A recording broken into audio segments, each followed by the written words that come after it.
La Russie est sur le point de prendre sa décision la plus importante depuis des années, certainement depuis l'automne 2022, et peut-être même en remontant jusqu'à la décision initiale de lancer une invasion à grande échelle de l'Ukraine en février de cette année-là. En effet, le Kremlin doit choisir s'il doit mobiliser une force beaucoup plus importante pour l'envoyer, contre leur gré, en Ukraine. Ou du moins, c'est ce que Kiev affirme qu'il se passera dans seulement 2 mois. Mener à bien la mobilisation permettra de colmater les faiblesses russes sur certaines parties de la ligne de front, de permettre à la Russie d'avancer sur d'autres parties de la ligne de front, et peut-être même de lancer un nouveau axe d'attaque. Rater sa mise en œuvre laissera la Russie économiquement paralysée au mieux, et au pire pourrait entraîner la chute de Vladimir Poutine du pouvoir. Cependant, parce qu'il s'agit du monde de la géopolitique, les choses ne sont peut-être pas ce qu'elles paraissent. Ainsi, aujourd'hui, nous devons nous pencher de près sur la stratégie politico-militaire et les campagnes de désinformation qui émergent dans ce domaine. Mais il se peut que nous assistions à la stratégie de l'Ukraine à l'œuvre, qui pourrait catalyser les problèmes que la Russie cherche à éviter, tout en provoquant exactement les problèmes que l'Ukraine cherche elle-même à éviter. Donc aujourd'hui, nous allons aborder ce sujet en 4 phases. Je vais d'abord vous donner le contexte de l'affirmation sur la mobilisation, ce qui pourrait se passer, quand cela pourrait arriver, et pourquoi la Russie voudrait le faire. Ensuite, nous examinerons pourquoi l'Ukraine tient tant à rendre publique cette mobilisation à venir, ou prétendue mobilisation. Et pour ceux d'entre vous qui me suivent depuis des années, oui, nous allons ressortir le même vieux refrain. Pourtant, cette stratégie comporte un risque inhérent. Si elle est efficace, mais que Poutine garde un contrôle politique ferme sur la Russie, toute l'opération pourrait bien se retourner contre eux. Nous allons voir pourquoi cela peut arriver et quelles conditions sont nécessaires pour que cela se produise. Enfin, nous examinerons l'Ukraine pour vérifier si l'avertissement sur la mobilisation est sérieux et le relierons au scandale politique survenu la semaine dernière. Commençons par un aperçu de l'affirmation sur la mobilisation. En bref, l'Ukraine affirme qu'il existe un risque élevé que la Russie mobilise jusqu'à 500 000 hommes pour servir en Ukraine. L'échéance pourrait tomber dans seulement 2 mois. Cela correspond à la fin des élections parlementaires russes qui se terminent le 20 septembre. Comme nous allons en discuter plus en détail dans un instant, la mobilisation serait une politique impopulaire dans le pays, et donc le Kremlin ne voudrait pas l'annoncer avant que les votes aient été exprimés.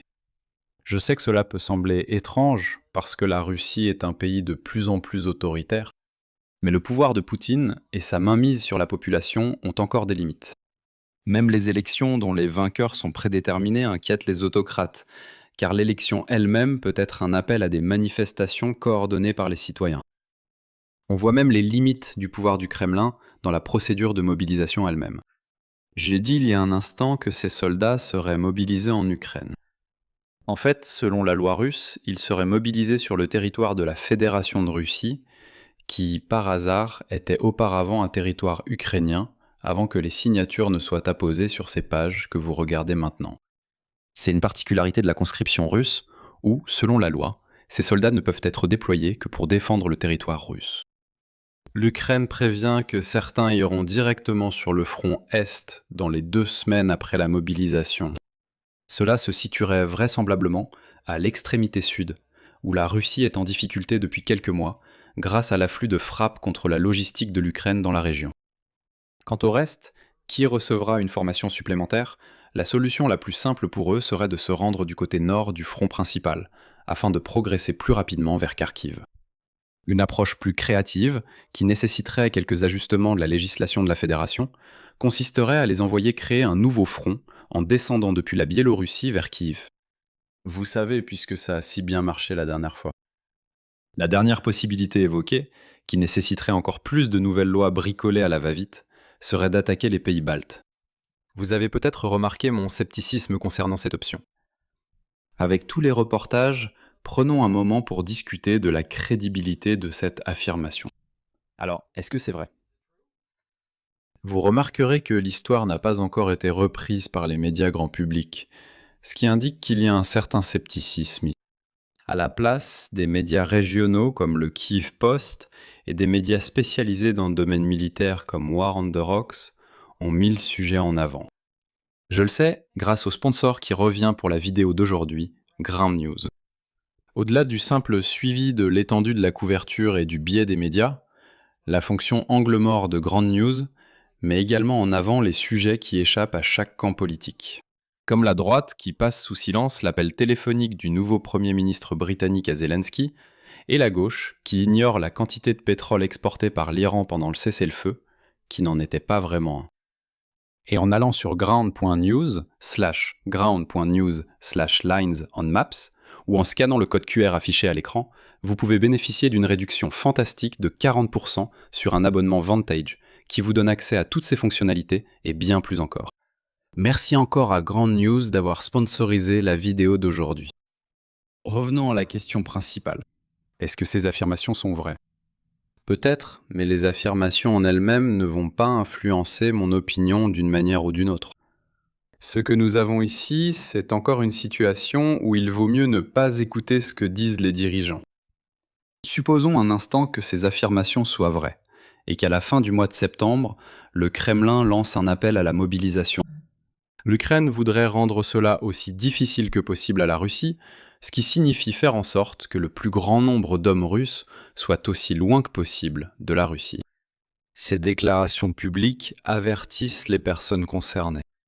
Ils doivent mettre en place leur plan de départ dès maintenant ou quitter le pays par anticipation afin de ne pas être pris au dépourvu. Changeons un instant de perspective. Pour le Kremlin, mobiliser aurait surtout un impact économique perturbateur. Oui, techniquement, vous n'auriez plus à verser la rémunération des engagés volontaires, donc cela pourrait sembler être une source d'économie dans le budget fédéral. Mais ces 500 000 personnes ne travailleront soudainement plus et ne contribueront plus à l'économie. Toute personne dont l'emploi dépendra de leur travail sera aussi en difficulté. Et le gouvernement devra toujours équiper et armer tous ces nouveaux soldats. Il peut être moins coûteux à court terme de forcer la mobilisation plutôt que d'augmenter la solde des militaires sous contrat, mais il y a de sérieux inconvénients économiques à long terme. L'autre inconvénient, que nous allons aborder plus en détail dans un instant, est l'instabilité politique que provoqueraient ces mobilisations forcées. Des manifestations dans les rues, des menaces pour le régime en place, et ainsi de suite. Si vous avez du mal à recruter suffisamment d'hommes sur la base du volontariat, malgré des offres d'argent considérables pour un Russe moyen, cela en dit long sur à quel point ces gens ne veulent pas aller en Ukraine. La Russie continue de proposer ces contrats, ce qui nous indique qu'au moins pour l'instant, le recrutement forcé serait une issue encore pire. Pour revenir au point de vue de Kiev, si vous pouvez déclencher ce bouleversement économique et cette crise politique sans même que la Russie ait choisi d'initier une mobilisation, alors cela ressemble à un coup gagnant. D'accord, alors comment pourriez-vous provoquer ces réactions ? En persuadant tout le monde que la mobilisation pouvait survenir à tout moment. Dès lors, le message de l'Ukraine n'a pas de crédibilité intrinsèque. Que ce soit vrai ou non, il semble que Kiev voudrait communiquer le même message. C'est pourquoi ces histoires m'intéressent. Mais je ne sais pas encore quoi croire. C'est ainsi que les gouvernements de l'OTAN ont perçu la possibilité que la Russie attaque un pays balte avant la fin de l'année. L'idée est absurde, mais elle pourrait susciter un sentiment pro-ukrainien parmi les nations alliées. Ce ne serait pas le pire des scénarios, et cela ne ferait pas de mal non plus si cela augmentait le soutien aux dépenses militaires des alliés, car l'OTAN est très préoccupée par une attaque russe d'ici 4 ans environ, après que le Kremlin aura repris son souffle après la guerre en Ukraine. Je précise que la Russie pourrait stationner plus de troupes à la frontière si ses forces spéciales tentaient une attaque irrégulière et provocatrice, ce que les services de renseignement ont présenté comme une possibilité bien réelle en Pologne. Mais cela diffère de la suggestion faite par l'Ukraine, c'est pourquoi la déclaration spécifique de l'Ukraine concernant une attaque contre l'OTAN est rejetée comme un message peu informatif. Quoi qu'il en soit, je vais aborder dans un instant un signal plus fiable, mais je pense que nous devrions d'abord évoquer une façon dont cela pourrait se retourner contre l'Ukraine. Une mobilisation en Russie serait encore une politique très impopulaire. En effet, cela a provoqué tellement de résistance à l'automne 2022 que le Kremlin a dû faire marche arrière par crainte de voir des manifestants dans les rues. En tant qu'observateurs, nous ignorons à quel point la position de Poutine est réellement précaire. S'il pense que sa situation est fragile, il est peu probable qu'il appelle à une mobilisation, peu importe les circonstances. C'est idéal pour la stratégie apparente de l'Ukraine, car cela peut, au minimum, donner au Kremlin une préoccupation supplémentaire, et au maximum, déclencher les soulèvements que l'Ukraine souhaiterait généralement. En revanche, imaginez que Poutine se sente modérément fragilisé dans sa position. Un Poutine déterminé à gagner la guerre en Ukraine pourrait être tenté par la mobilisation. Cependant, l'inconvénient est que les dégâts économiques et le risque modéré d'être forcé à quitter le pouvoir vont augmenter. Tu vois où ça mène ? Supposons que les avertissements de l'Ukraine touchent un point sensible chez les Russes ordinaires. Ceux qui le peuvent fuient. Ceux qui ne peuvent pas protestent. Réfléchissez encore à pourquoi le Kremlin hésite à mobiliser. Il s'agissait d'abord des dommages économiques subis par le pays. Mais une partie de cela s'est déjà produite. Ensuite, il y avait l'instabilité politique. Les manifestants sont déjà dehors. Le Kremlin mesure désormais bien l'ampleur de la menace qu'il représente pour le régime. Il est donc possible que le Kremlin estime que la mobilisation en vaut maintenant la peine, même si ce n'était pas le cas au début. L'Ukraine crée en fait le problème qu'elle veut limiter. J'ignore si Poutine se sent à l'aise en ce moment. J'ai déjà exprimé mon scepticisme quant au fait qu'il s'accroche à peine au pouvoir et qu'il a désespérément besoin de renverser la situation en Ukraine pour pouvoir survivre politiquement. En fait, les oligarques en Russie pousseraient un grand soupir de soulagement à la fin de la guerre, car ils pourraient recommencer à gagner de l'argent. J'ai aussi exprimé mon scepticisme sur l'efficacité de la mobilisation face à ce problème, quelle que soit l'emprise de Poutine sur le pouvoir. Encore une fois, les aspects économiques de la situation est tout simplement catastrophique. Et je ne pense pas que tenter un coup de poker sous la forme d'une mobilisation soit une meilleure solution. Rappelez-vous, ces centaines de milliers de nouveaux soldats ont aussi besoin d'équipement. Le Kremlin ne peut résoudre ce problème même en enrôlant 1 million d'ouvriers pour travailler gratuitement dans les usines. Néanmoins, je devrais reconsidérer mes convictions si Poutine appuie réellement sur la gâchette. Une interprétation, probablement celle qui deviendra dominante, est que Poutine était si désespéré qu'il devait appuyer sur la gâchette.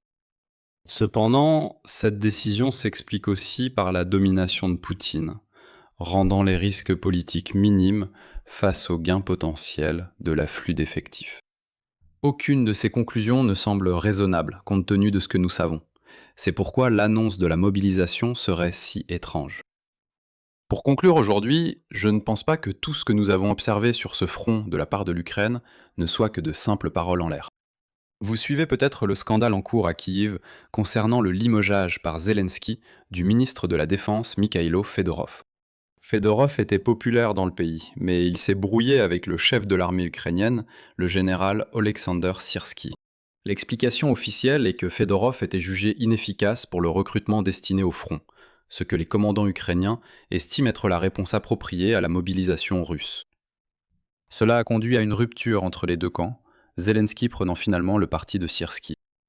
Le renvoi de Fedorov constitue un signal coûteux, indiquant que les affirmations de l'Ukraine sur la mobilisation sont fondées. Vous ne voudriez pas renvoyer un ministre populaire et efficace, surtout sur le plan technique de la guerre, s'il n'y avait pas une autre préoccupation urgente. Petit rappel, d'après tous les témoignages, Fedorov est principalement responsable de l'élan de l'Ukraine dans le sud.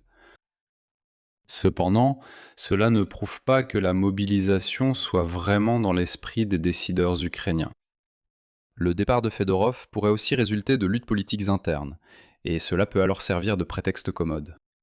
Comme souvent, en tant qu'observateurs extérieurs, nous restons dans l'ignorance, et devons attendre davantage d'informations pour mieux comprendre ce qui se passe.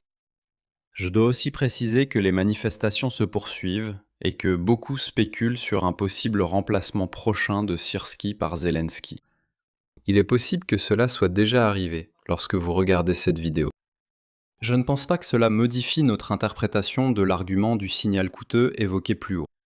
C'est l'administration Zelensky qui tente de limiter les dégâts, ayant largement sous-estimé la popularité de Fedorov, même si le sentiment dominant au sein des forces de sécurité du pays est que l'Ukraine doit prendre des mesures préventives plus sévères.